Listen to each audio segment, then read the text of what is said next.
কবরের জীবন সম্পর্কে আলোচনা। কবরের জীবনকে ইসলামে বারজাখের জীবন বলা হয়।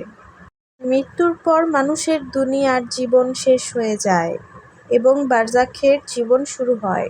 কবর আখিরাতের প্রথম ধাপ। মানুষ তার দুনিয়ার আমলের ফল কবর থেকেই পেতে শুরু করবে। মুনকার ও নাকির নামক দুই ফেরেশতা কবরে প্রশ্ন করবেন।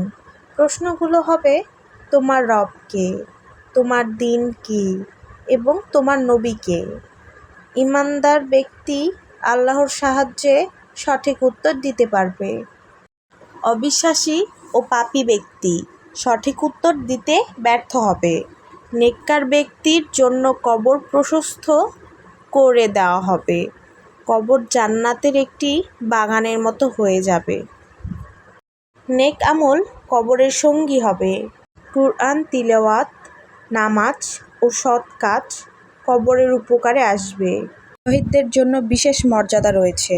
যারা আল্লাহর আনুগত্যে জীবন কাটায় তারা কবরের শান্তি লাভ করবে।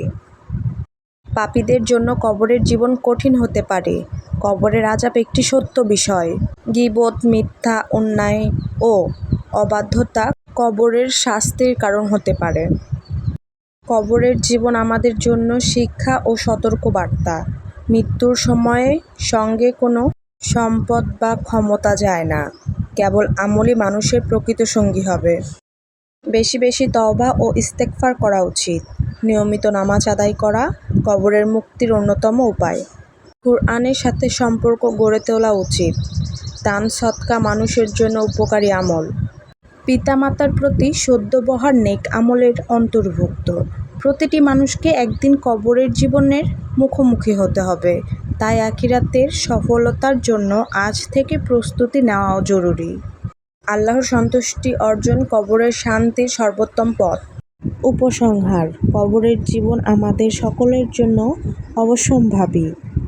তাই দুনিয়ার ক্ষণস্থায়ী জীবন নিয়ে অহংকার না করে নামাজ, কুরআন, দোয়া, তওবা ও সৎ কাজের মাধ্যমে আখিরাতের জন্য প্রস্তুতি নেওয়া উচিত।